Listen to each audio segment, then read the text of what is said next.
What? Yeah, so thing that I knew was probably going to happen, thing that some YouTubers were talking about probably is going to happen, is happening. USA is taking uranium from Iran, like US Delta Force raid to retrieve uranium in Iran is legitimately insane. That's the title. Well, Max, this latest video. Yeah, there was like a conspiracy during the rescue mission that people like, oh, this is just like a, like false flag type of thing. This is mostly about raiding uranium. That's why they are there. And at the time, I don't think that was true, but that's what people was thinking. Because it's so obvious the USA would probably use Delta Force, Navy, SEAL Team 6, and all that. Dave Grew, DEVGRU, that's what SEAL Team 6 name is, right? So they would use all of them to devise some Ocean's 11 level thing and basically take uranium. That is probably happening right now. And that makes such a sense because Trump is not bombing Iran. And you think, just Trump talks big talk, he's not going to bomb Iran. Then why did he do that in the first time? When he did that 2 months ago? He just did that out of the blue. You can't really say Trump holds back. Trump doesn't hold back. He's like, is military ready? Good, bomb it. That's what Trump does. So only reason Trump is holding back because you don't want to bomb it when something is going on and Iran think the ceasefire is on. This makes so sense. It just falls into place perfectly. It's gonna be awesome. Let's watch this one. It's May 20th, 2026, and somewhere under a hillside outside of Isfahan, Iran, in a tunnel complex that was penetrated by bombs during the most intensive U.S. air campaign since Iraq, has sealed cylinders of highly enriched uranium. Some of these sites also targeted in June of 2025 during Operation Midnight Hammer. It sounds like enough uranium, according to the IAEA and the U.S. government, to build 11 nuclear weapons. So nobody outside of Iran knows exactly where they are. The IAEA said that they lost access February 28th. Iran does have MIRV technology, multiple warheads. Their usual hypersonic missiles, they use that on Israel. It's confirmed, by the way. This is not just some saying shit. It's confirmed when they use that, missiles there, it shoots out multiple projectile, and Iran's defenses cannot take down all of them. That's how they go through Iron Dome. Now imagine that with multiple nuclear warheads. One of them will hit. The inspectors are gone. Iran terminated cooperation the morning the war started and has not let a single inspector back in. The agency's own director called it, quote, a profound safeguard emergency. It's a very political way to put it. Yes, basically a red alert. And of course, Iran at this point, what's going to be their number one focus? As much leverage as they can get. So Strait of Hormuz, and if they were able, a nuclear weapon, because obviously at this point they see the regime is in danger of fracturing and they want every piece of leverage they can get. And then nuclear weapon isn't just some leverage, it's the ultimate thing. If IRGC has nuclear weapon, war is over. Many things is over. Nobody in their own country will be able to do anything to the regime because they hold the nuclear power. It changes things significantly. This week, Benjamin Netanyahu, Prime Minister of Israel, went on CBS. He looked at the camera and he said this: the war isn't over because the enriched uranium needs to be taken out of Iran. Trump has said to me, I want to go in there, and I think it can be done physically. That was from CBS News. Did Netanyahu effed up? He just said it? Or is it like deception campaign where they planned it for different time or they already did it? I don't know, man. I really don't know. That was in May of 2026 where that interview took place. And then Trump went on Full Measure and confirmed it himself with this quote: well, we'll get that at some point. Whatever we want, we have it surveilled. If anybody got... Now, that's a generic comment from Trump. Again, could be a deception thing, but that doesn't say much. Trump doesn't discard things. That's how Trump works. Yeah, that's how Trump like communicates. He doesn't discard things. We'll do that one point, which means he's not thinking about it, or he's just lying and creating a deception where Iran is confused. Who knows? At certain level, you really don't know what's happening, because it's like a multi-layer thing that happens a lot of this time. So Trump could be point blank lying and saying, discarded way, I'm not thinking about it. So Iran's like, yeah, probably not going to happen, while it's happening. Near the place, we will know about it and we'll blow him up. We'll blow them up. That was from a President Trump interview on Full Measure in May of 2026 as well. So now, sitting president of the United States publicly told the world that there's an option to send forces in to get the uranium. Now, at this point, we're technically in a ceasefire, but to physically retrieve nuclear material that's buried under hundreds of feet of rock and has been struck by those GBU-57s in Operation Midnight Hammer, and then other strikes just as of the last few months during Operation Epic Fury. And you can bet that Iran is already wargaming what this operation would look like, because their own military spokesperson already talked about it and warned about it. So today we're breaking down where the uranium is, how much has likely survived, and how a Delta Force tunnel breach actually works. The biggest mistake Iran did was when the Midnight Hammer was happening. They lined up all the pickup trucks and different type of trucks and just took uranium with them and walked away. That was a mistake, because Space Force was probably looking at that, tracing every single centimeter or inches. Why not? Live in Stone Age, I don't know. Every single inches, they were measuring it, all the way to where they stored it, and they know where it is now. You can't hide from the eyes in this space. I was going to say sky, but we are much above the sky now. Eyes in the space.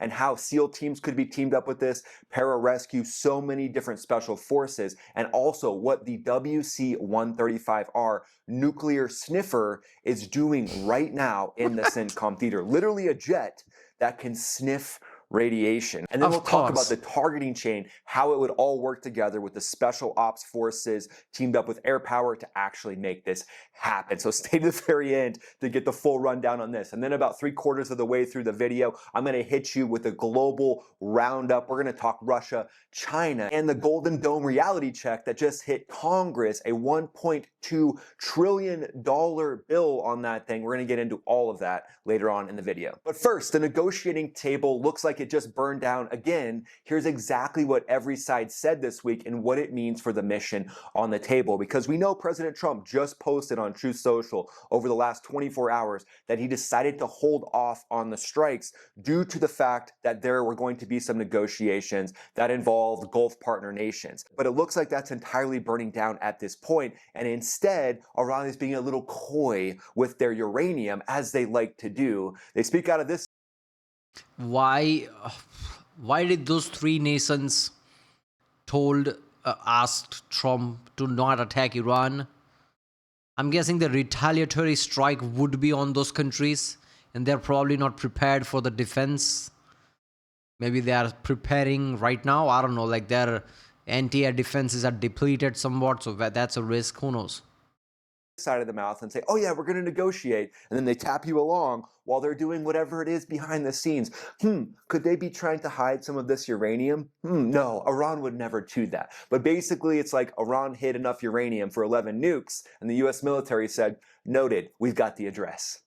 But let's get the operational picture, because the story of where that uranium is and how it got there is an entirely new ballgame in this conflict. So we know that in June 2025, Operation Midnight Hammer, 6 B-2 Spirit stealth bombers dropped 12 30,000-pound GBU-57 massive ordnance penetrators on Fordo. When you need something big, bring in the max ordnance penetrator. It's pretty much going to make everybody on the globe feel a little bit insecure, if you know what I mean. And then the GBU-57 weapons were dropped on Natanz as well. 2 of those said to have been dropped on Natanz. USS Georgia and Ohio Guided-class missile submarines launched Tomahawk cruise missiles at Isfahan's surface infrastructure, and Washington declared the nuclear program obliterated, with nuclear dust now trapped underground in those deeply buried facilities. But here's what the satellite imagery showed afterwards. The Bulletin of Atomic Scientists and the French newspaper Le Monde obtained high-resolution imagery of the Isfahan underground complex taken June 9th, 2025, the day before the U.S. strikes, when what they saw was wild. Large trucks looked to be loaded with 18 containers parked at the South Tunnel entrance. The timing, load size, and the location could point to one conclusion. Iran moved a significant portion of its highly enriched uranium underground before the first bomb fell to a potentially different site and different location. But here's the critical technical distinction that changes everything. Fordo received GBU-57 bunker busters, the most powerful conventional weapon in the U.S. arsenal, the big swing and you-know-what at this point, designed specifically to penetrate hardened underground facilities. But Isfahan received Tomahawk cruise missiles. Tomahawks hit surface infrastructure. They don't penetrate deep tunnel complexes built into hillsides. The tunnel network at Isfahan wasn't touched, at least not on the level that it was touched at other sites. So if you've watched the Max Afterburner channel for any amount of time, you know that the next war doesn't just get fought with jets and carriers. It gets fought with supply chains. And right now, the US is dangerous. I mean, yeah, material and rare earth material, it's probably going to be the next oil, let's just say. Yeah, well, go to original video page link and from there support this channel. In the description. You fast forward to February 28, 2026, Operation Epic Fury begins. Over the next 38 days, U.S. forces conducted more than about 1,400 strikes. Insane. Destroying 161 Iranian vessels, eliminating more than 90% of Iran's 8,000 naval mines, and setting Iran's defense industry back by 90%. And that was from Admiral Brad Cooper. That's what he told the Senate. Somebody comment, a lot of people comments like this. Not the majority, but I get a lot of comment nowadays. Hundreds of comments every day.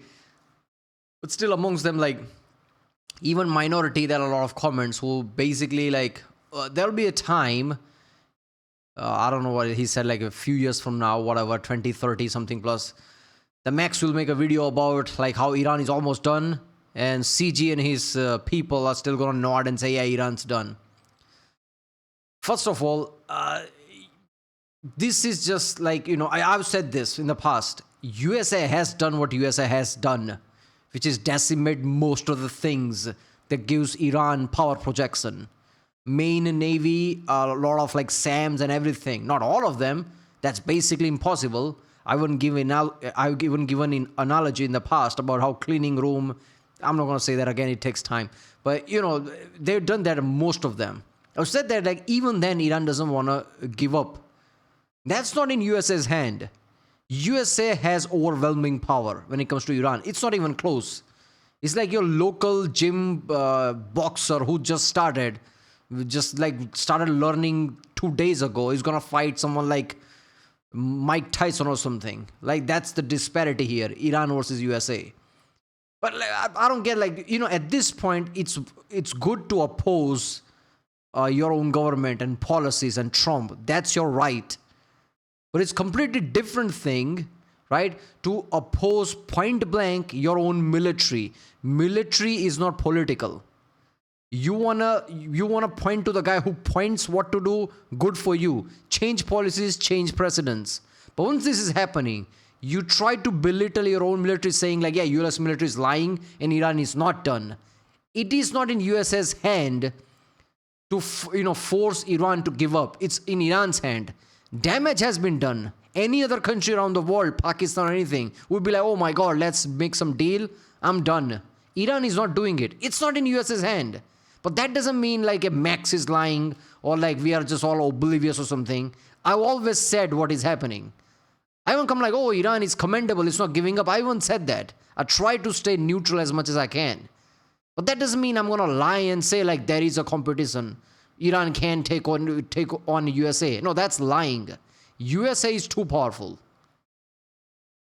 Armed Services Committee that it will take Iran, quote, a generation to rebuild its navy. So conventional forces in Iran completely crushed, but the uranium still unaccounted for necessarily as far as we know. And then in early April, satellite imagery confirmed Iran's next move. Makeshift roadblocks, dirt embankments were installed outside of all 3 tunnel entrances at the Isfahan underground complex. Iran wasn't bearing the problem. It looks like Iran was fortifying it in certain ways, or at least potentially preparing for an invasion that was going to go in and take that uranium. But intelligence sources have since assessed this. There's a very narrow access point through which the uranium could potentially be retrieved. The Washington Post confirmed the U.S. military has briefed President Trump on a plan involving flying excavation equipment into Iran and constructing a runway inside Iranian territory for cargo planes to extract the material. A mission of a type that's never been attempted before. But there's been a test run with the F-15E Wizzo being scooped up by Delta Force Navy SEALs, pararescue, potentially crushing up to 200 of Iran's commandos, if you can call them that. Their best of the best supposedly tried to get that Wizzo at the same time that those U.S. forces were going in to get him as well. And it's pretty clear that the Iranian commandos were just left holding a pair of American flagged underwear, which pretty much tells you how that operation went down. Meanwhile, here's what's going on the ground in Iran. What is this? You're holding up an underwear like it's an achievement. No, that is US's way of saying screw you or something. And this is not the point you do this. You didn't achieve anything. Causing even more tensions. On May 18th, it was confirmed that since the war began, Iranian authorities have arrested more than 6,500 people for espionage, collaboration, anti-government activity, sneezing in the wrong way. I mean, at this point, it's just insane. It looks like 567 of them were connected to opposition groups, from what Iran is saying. Iran's judiciary has publicly reported 29 executions since February 28th. The UN says 4,000 people have been arrested on national security charges, subjected in many cases to forced disappearances, torture, coerced televised confessions. And so what we're seeing, the new supreme leader, Majabta Khamenei, taking over from his dad, installed basically by the IRGC, it looks like the more hardline people are, the more hardline they are to the outside world and to their own population, that's what's actually keeping them in power in Iran. So it looks like the hardliners are seizing control and seizing power in Iran, and now they're cracking down. So it's kind of like a you-know-what measuring contest with extremism, where they're like, hey, police chief, how many did you arrest today? The Ayatollah is basically keeping tabs on everybody, making sure that the extremism stays alive. That seems to be what we're seeing right now. Because we know Sun Tzu says, know your enemy, know yourself, give your enemy off-ramps, give them the ability to save face, but specifically, what does this enemy have as they go more and more hardline? Well, what Iran still has around the Isfahan complex is significant. So it looks like their IATS, integrated air defense system, was decimated, but that... Give your enemy a chance to save face. In an Iran-Pakistan thing, it was India basically letting Pakistan have some pride. Like, yeah, we together signed the peace deal and like mediated by USA, right? That was like kind of vague thing. Even though it was mostly one-sided thing, like none of Pakistan thing ever crossed Indian border where India blew everything up. Obviously, it's a massive disparity between two countries. But in this one, like one is so powerful, another is so weak. It's like USA is significantly powerful than India. Iran is significantly weaker than Pakistan. Just power projection alone, yes, there are certain things that Iran has more like spread out and dug in type of, like mentality. They have much more than Pakistan. Not to mention mentality wise, they're kind of like not giving up. So there you can count that as a power. I don't know. Military wise, they are not as powerful as Pakistan. So because of this disparity, how does US let Iran save face? What does that look like? US saying like give up nuclear bomb, give up everything, like, and like only way to save face is to like keeping the regime alive. But even then, there is no saving face. How does IRGC tell its own people that something came out of this without looking like a complete loss? So I don't know what save face look like for IRGC. I don't know how deal can be reached, I'm not gonna lie. What is US gonna let IRGC keep that's gonna make them look like, yeah, we won something? I genuinely don't know that. Only thing you can think of, let them have control of Strait of Hormuz. That is a bigger problem everywhere else. Other countries will basically say US doesn't have power to say that. We don't agree. So all the Middle Eastern countries will be pissed off. So I really don't know, man. Doesn't mean that they're not going to go to guerrilla warfare tactics. It means they're going to go to guerrilla warfare tactics. So what that would look like are surface-to-air missile systems highly focused around any of their nuclear sites. So trying to get aircraft in there will be more challenging than getting it into other places, because it's said that Iran has electro-optical targeting systems that they maybe have gotten advancements from China. China's like, no, we didn't send weapons. These were cameras. These aren't weapons, they're cameras. And then Iran's like, ka-chink, puts it right onto a surface-to-air shoulder-fired missile. That's the types of threats that you would face going into those target areas now. We know that roughly 60% of IRGC's naval asymmetric force has survived, and that means their asymmetric force on land has survived as well, because the hard military force is relatively easy to crush for the US military, but when it comes to the asymmetric force, that can be an entirely different ballgame. It looks like there are a lot of IRGC ground forces that are intact and actively positioned around nuclear facility perimeters. Again, they're going to huddle in to the things that they see as their last domino, which is the nuclear facilities and the Strait of Hormuz. Iranian military spokesperson Brigadier General Akaremi Nia told IRNA this week exactly what the threat picture looks like. He said, we considered it possible that they might intend to steal through infiltration operations or heliborne operations. So it looks like Iran has war-gamed helicopter insertions, which is one of the things that could be used. That's not the only thing that could be used. There's lots of other options beside that, but Iran is definitely studying that operation in April where the F-15E Wizzo was rescued. They're going to look at that and they're going to see how the US goes in, so the US has to adapt. I think it's different. A rescue mission is different from heist. Insert GTA 5 music, Michael, Trevor, Franklin, all that. I'm not gonna lie, man, this is risky. It doesn't matter how powerful you are, doesn't matter how good you are. Missions like this are insanely risky. That's why a lot of movies have this plot, because that's what the excitement is in the movie, because it's risky. That's like everybody's like the anxiety, how they're gonna pull it off, because in real world it's very risky. So pulling this off, but then again, if anyone, Delta Force, SEAL Team 6, they can do this, right? So I don't know. And then the Iran rhetoric went even higher with what looks like and sounds like General Salami at this point, or one of his cohorts. General Salami, why you always got to sandwich us in between all this rhetoric? Why you got to put us in the middle between two delicious pieces of sourdough and make everything sound so intense? General Salami, can you please tone down the rhetoric? Meanwhile, General Salami is like, no, and I will slice you incredibly thin if you... Who the hell puts entire olives on the sandwich? This is where AI screws up. Not cut, full, entire.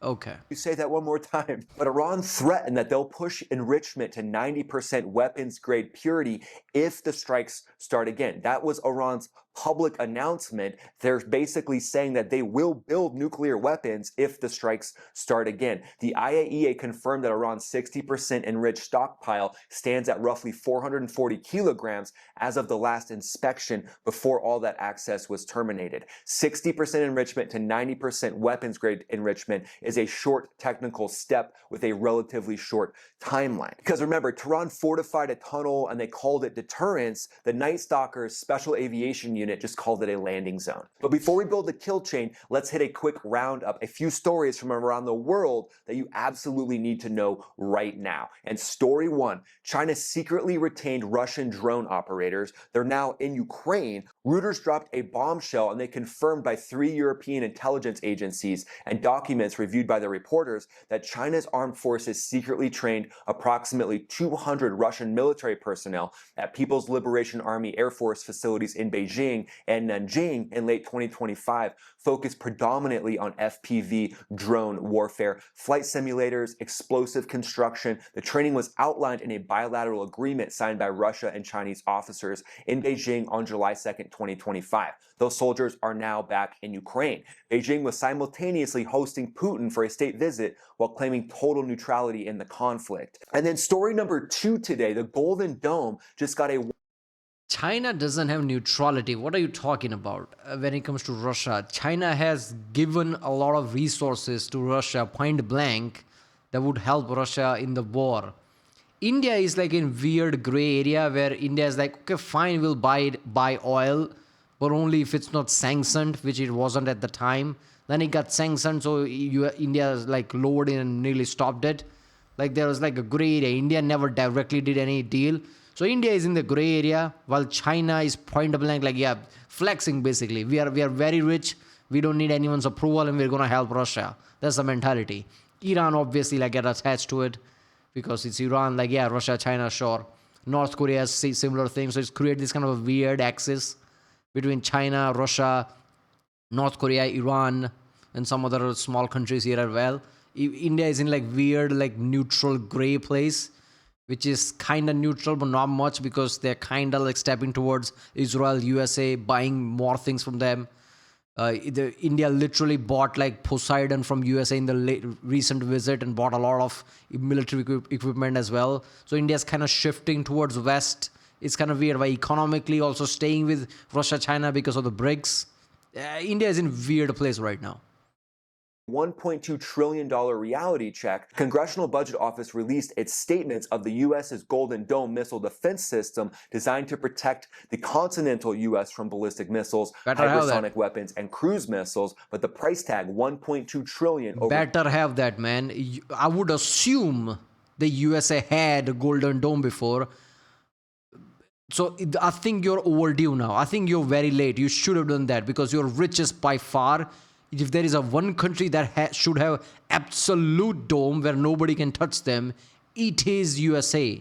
And you better create some kind of like a, like a defense system that can stop like Mach 30 ICBMs and different type of like 15 Mach hypersonic missile.